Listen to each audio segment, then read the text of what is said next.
श्रीराम समर्थ श्रीराम. भाग 150. हरिवरदाच्या लेखनाचे 78 अध्याय पूर्ण झाले. 79वा अध्याय चालू होता. अलीकडे दयानंद स्वामींची तब्येतही खूप बरी नसायची. त्यामुळे लेखनाचा वेग बराच मंदावला होता. दयानंद स्वामी प्रकृती अस्वास्थ्याने पडू नसायचे. त्यांना लेखनासाठी आग्रह करणं उत्तम श्लोकांच्या जीवावर यायचं. व्यंकटेश शास्त्री संध्याकाळी आले. उत्तम श्लोकांना म्हणाले, आज हरिवरदाचं लेखन नाही?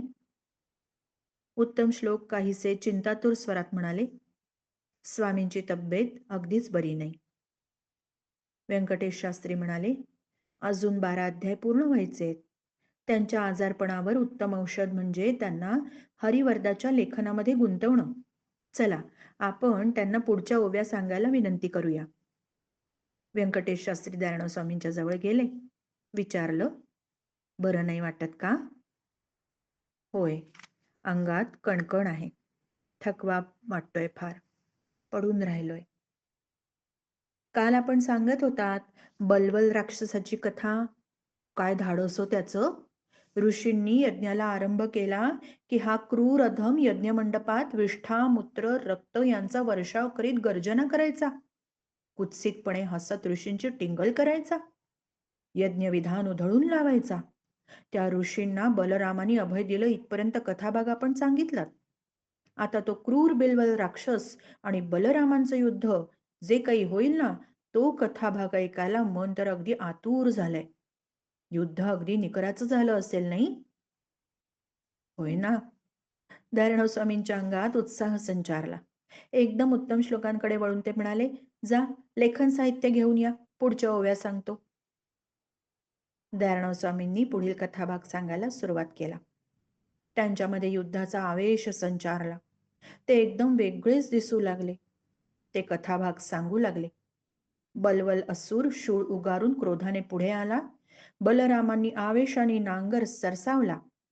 युद्धाला प्रारंभ झाला. एकदम दयानंद स्वामी स्वतःच बलरामाच्या भूमिकेमध्ये गेले. त्यांच्या आवाजात जोर आला. डोळे विस्फारले गेले आणि चेहऱ्यावर शौर्याची चमक दिसू लागली. उत्तम श्लोकांनी भागवतातील श्लोक वाचला. तमाकृष्य हलाग्रेण बलवलम गगनेचरम मुसलेनाहनत क्रुद्धो मूर्घ्नि ब्रह्मद्रुहं बलः. दयानंद स्वामी आवेशाने ओव्या सांगू लागले. जणू काही राक्षसाशी युद्ध केल्यावर बलराम स्वतःच दयानंद स्वामींच्या रूपाने तिथे प्रगटले होते आणि युद्ध कसं झालं ते भावोन्मत्त होऊन वर्णन करून सगळ्यांना सांगत होते. दयानंद स्वामींची ही भावोत्कटता पाहून सारे मुग्ध होऊन गेले. व्यंकटेश शास्त्रींच्या मनात आलं, भागवतातील मूळ श्लोकामध्ये या युद्धाचा प्रसंग थोडक्यात आहे. पण दयानंद स्वामींनी युद्धाचं वर्णन करताना किती बारकावे, किती तपशील सांगितलेत.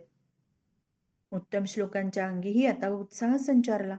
वाटलं आपणही दयानंद स्वामींच्या नेतृत्वाखाली युद्धभूमीवर लढतोय. त्या आवेशात ते भराभर ओव्या लिहायला लागले. युद्ध संपल्यावर ऋषीमुनींनी बलरामांची पूजा केली. त्याचं वर्णन करताना दयानंद स्वामींमध्ये एकदम भावांतरच झालं. ते शांत झाले. स्वर सौम्य संमत झाला, संयत झाला. चेहऱ्यावर भावभक्तीचं तेज प्रगट झालं. लिखाण पूर्ण झाल्यानंतर दयानंद स्वामी नाथांच्या दर्शनाला समाधी मंदिरात जाऊन आले. सकाळी ते एवढ्या आजारी होते हे सांगूनही कुणाला खरं वाटलं नसतं. पुढच्या कथाभागामध्ये बलरामांनी केलेल्या तीर्थयात्रेचं वर्णन करताना दयानंद स्वामींनी गया, प्रयाग, महेंद्र पर्वत, श्रीशैल्य, रामेश्वर, मधुरा अशा अनेक तीर्थक्षेत्रांचं चित्रदर्शी वर्णन केलं आणि त्या तीर्थक्षेत्रांचा महिमाही सांगितला. पण या ओव्या ते सलगपणे अखंड सांगत गेले. संदर्भ पाहणं नाही, आठवून सांगणं नाही, काही नाही. रात्री उत्तम श्लोक चरण सेवा करताना म्हणाले, सारे श्रोते आज अगदी थक्क झाले होते. सगळ्या तीर्थक्षेत्रांचं वर्णन अखंड ओघात सांगितलं ना आपण, एकदाही न थांबता. असं कधी ऐकलं नाही, पाहिलं नाही. एरवी दयानंद स्वामी स्वतःबद्दल बोलायला उत्सुक नसायचे. पण आज त्यांच्या लाडक्या पट्ट शिष्यानी उत्तम श्लोकांनी विचारलेलं तेव्हा दयानंद स्वामी हळुवार स्वरात म्हणाले, सद्गुरूंच्या कृपेने अशी काही शक्ती प्राप्त झालीये की एकदा पाहिलेलं ठिकाण, व्यक्ती आणि प्रसंग कोरल्यासारखा आठवणीत पक्का बसतो. कितीही वर्ष गेली तरी तो पुसट होत नाही. हवा तेव्हा जसाच्या तसा पुन्हा डोळ्यासमोर दिसायला लागतो. आजची सगळी तीर्थक्षेत्र सद्गुरूंबरोबर एकदा पाहिलेली आहेत. डोळ्यांसमोर ती चित्र दिसत गेली. तिथे पाहिलेलं, तिथे ऐकलेलं आठवलं आणि मग गोव्या सांगत गेलो. उत्तम श्लोक म्हणाले, स्वामी, आपण अग्निपुराण, विष्णुपुराण अशा अनेक ग्रंथांमधून अवतरणं जशीच्या तशी घडघड घडघड म्हणून दाखवता. संदर्भ तर पाहावाच लागत नाही. हे कसं काय जमतं? हे सगळे ग्रंथ अध्ययन काळात वाचले गेलेत. त्यातलं प्रत्येक पान गुरुकृपेने कोरल्यासारखं स्मृतीत पक्क बसलंय. हवं तेव्हा डोळ्यासमोर कोणतंही पान प्रगट होतं, ते वाचून सांगता येतं. संदर्भ प्रत्यक्ष पाहावा नाही लागत. स्वामी, हरिवरदा ग्रंथामध्ये शंकराचार्य स्वामी महाराजांच्या तत्वज्ञानासंबंधी आपण अनेक ठिकाणी लिहिलेलं आहे. ते इतकं मार्मिक आहे की शास्त्री पंडितही थक्क होतात. म्हणतात, दयाळराव स्वामींनी एवढं अध्ययन केलं तरी केव्हा? ही सगळी सद्गुरूंची कृपा आहे. शंकराचार्य स्वामी महाराजांबद्दल बोलायचं असलं की त्यांची प्रतिमा डोळ्यांसमोर आणतो, भक्तिभावाने वंदन करतो आणि मन त्या प्रतिमेवर केंद्रित करतो. मग मग शंकराचार्य स्वामी महाराजांशी एकरूप झाल्यासारखं होतं. त्यांचे विचार मनात प्रकट होतात, मुखातून बाहेर येतात. त्यावेळी मन त्यांच्याशी अगदी एकरूप झालेलं असतं ना. रामानुजाचार्य, गौतम बुद्ध, पतंजली, व्यास महर्षी यांच्याबद्दल बोलतानाही असंच होतं. त्यांची प्रतिमा डोळ्यासमोर आणून मन त्यांच्यावर केंद्रित करतो. मग त्यांचे विचार आपोआप मुखातून बाहेर पडू लागतात. स्वामी, आणखीन एक विचारावंसं वाटतं. विचारू ना? अनेक विद्वान शास्त्री पंडित आपल्याला भेटायला येतात. त्यांनी विशिष्ट शास्त्र किंवा विशिष्ट संप्रदायांच्या तत्वज्ञानाचा आयुष्यभर अभ्यास केलेला असतो. आणि तरीही चर्चा सुरू झाली की त्यांना जाणवतं स्वामींचं ज्ञान त्यांच्यापेक्षा थोडं जास्तच आहे. यात विशेष असं काही नाही. सद्गुरूंनी अशी शक्ती दिली आहे की समोर आलेल्या माणसाच्या मनातले विचार वाचता येतात. त्या विद्वानांच्या मनातलेच विचार वाचतो मी. ते वाचतानाच नवे विचार सुचत जातात आणि त्या विद्वानांना माहीत नसलेल्या अर्थछटाही उलगडत जातात.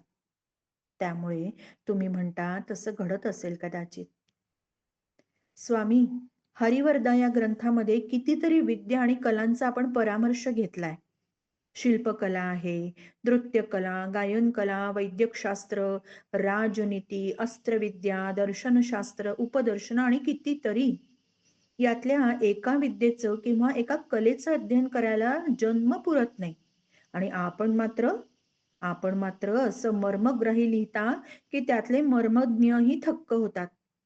एवढा अभ्यास आपण केलात तरी केव्हा? ही सुद्धा सद्गुरूंचीच कृपा बरं.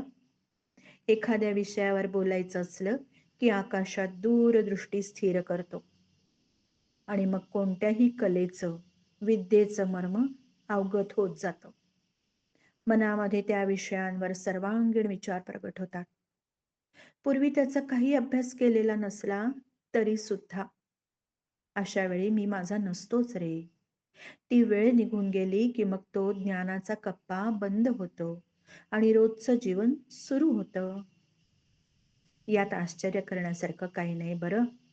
ही सगळी सगळी सद्गुरू गोविंद स्वामींचीच कृपा आहे. कोणत्याही विषयाचं सर्वांगीण ज्ञान त्या त्या वेळेपुरतं सद्गुरू देत असतात. एरवी मी एक सामान्य मनुष्य, कोणी विद्वान पंडित नाही किंवा साधू सुद्धा नाही. गुरूंबद्दल असीम श्रद्धा असलेला मी एक साधा भोळा भक्त आहे फक्त. मी काही करत नाही, काही मी करत नाही. तेच सगळं करून घेतात, सगळं तेच करतात, सगळं ते करतात. श्रीराम समर्थ श्रीराम.